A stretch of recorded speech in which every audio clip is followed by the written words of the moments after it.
Hello बच्चों, हिंदी की कक्षा में आप सभी का स्वागत है। आइए पढ़ते हैं पाठ 2 वर्ण विचार।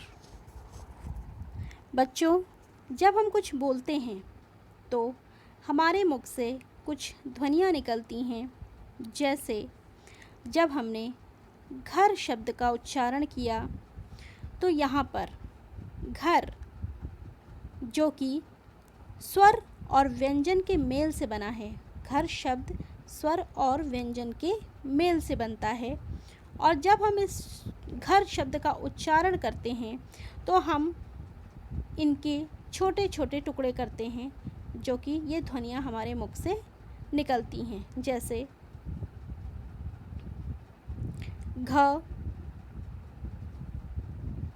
घ से हमने स्वर को अलग किया। जैसे अ, घ से यहाँ विभाजित हुआ अ, प्लस र से विभाजित हुआ अ।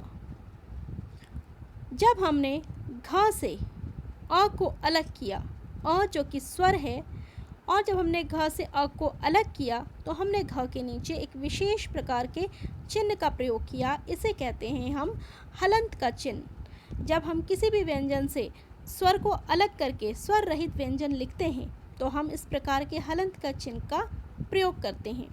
तो इस प्रकार जब हमने घर शब्द में स्वर और व्यंजन को विभाजित करके इसके छोटे छोटे टुकड़े किए तो हमें इसमें से कुल ध्वनियाँ जो सुनाई पड़ी वो होती हैं कुल ध्वनियाँ 4।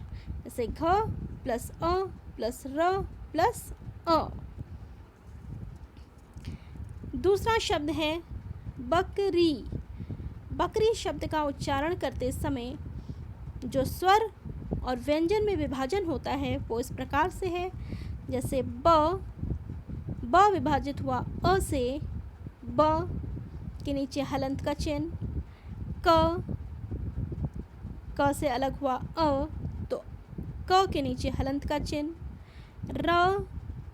र से हमने विभाजित किया ई, स्वर जो कि व्यंजन के साथ लगकर मात्रा बनाती है, तो र पे बड़ी की मात्रा री होता है।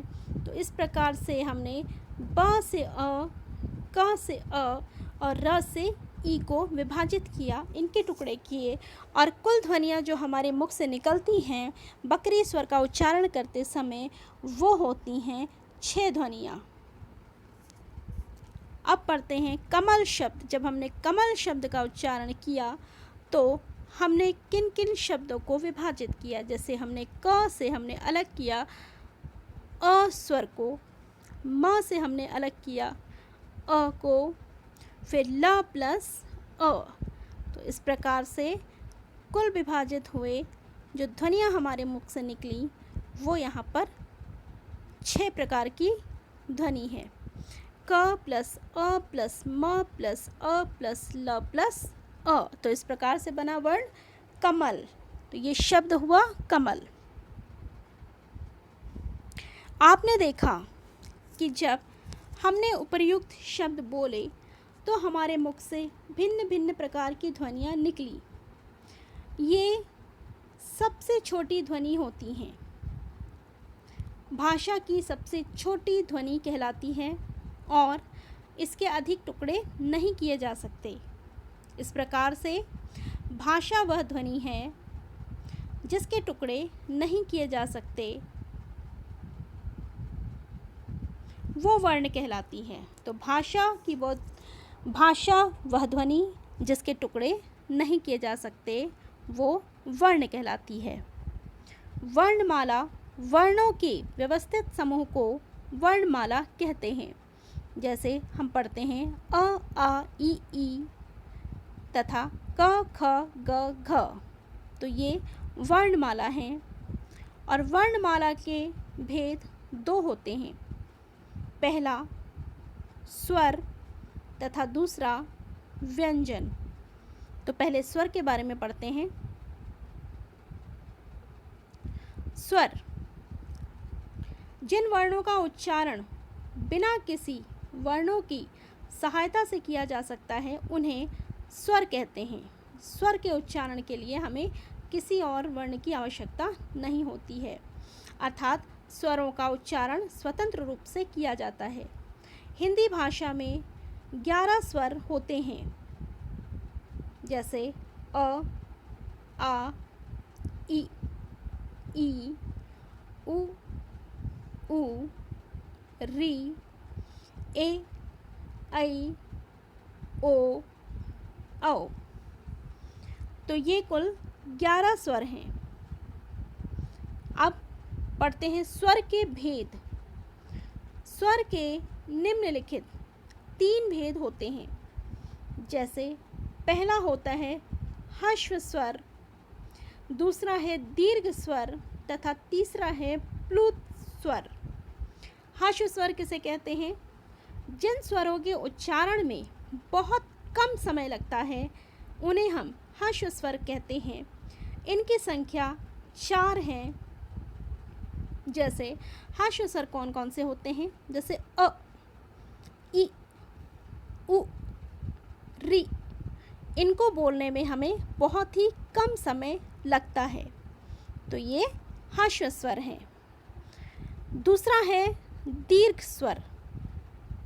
दीर्घ स्वर यानी कि जिन स्वरों के उच्चारण में ह्रस्व स्वर की अपेक्षा 2 गुना समय लगता है उन्हें दीर्घ स्वर कहते हैं। जैसे आ, ई, ऊ, ए, ऐ, ओ और औ। तो इन स्वरों के उच्चारण करते समय हमें ह्रस्व स्वर से 2 गुना समय अधिक लगता है। तीसरा है प्लुत स्वर। प्लुत स्वर यानी कि जिन स्वरों को बोलने में दीर्घ स्वरों की अपेक्षा 3 गुना समय लगता है, यानी कि और अधिक 3 गुना समय लगता है, उन्हें प्लुत स्वर कहते हैं। इन्हें दर्शाने के लिए हिंदी के 3 अंक का चिन्ह लगा देते हैं। हिंदी के 3 अंक का इस तरह से चिन्ह हम लगाते हैं। जैसे शब्द है ओम। जब हम ओम शब्द का उच्चारण करते हैं तो हमें ह्रस्व स्वर और दीर्घ स्वर की अपेक्षा इसके उच्चारण में और 3 गुना समय अधिक लगता है। प्लुत स्वर का प्रयोग हिंदी भाषा में नहीं किया जाता है, यह प्रायः संस्कृत में ही किया जाता है।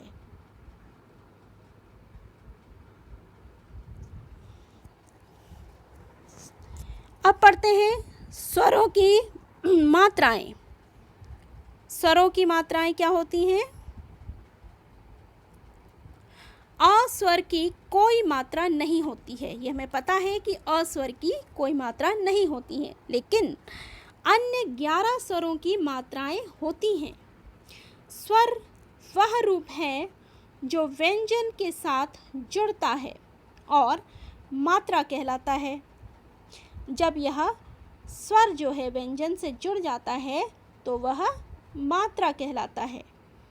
अ स्वर व्यंजन में पहले से ही जुड़ा होता है। जैसे जब हम कहते हैं च, तो च के साथ हमें सुनाई देता है अ। म कहने पर अ का स्वर अपने आप ही सुनाई देता है, और जब हम उच्चारण करते हैं न का, तो न कहने पर हमें अ का स्वर स्वतः ही सुनाई पड़ता है। अन्य स्वरों की मात्राएं निम्न प्रकार है। जैसे अ का अपना इसकी कोई मात्रा नहीं होती है।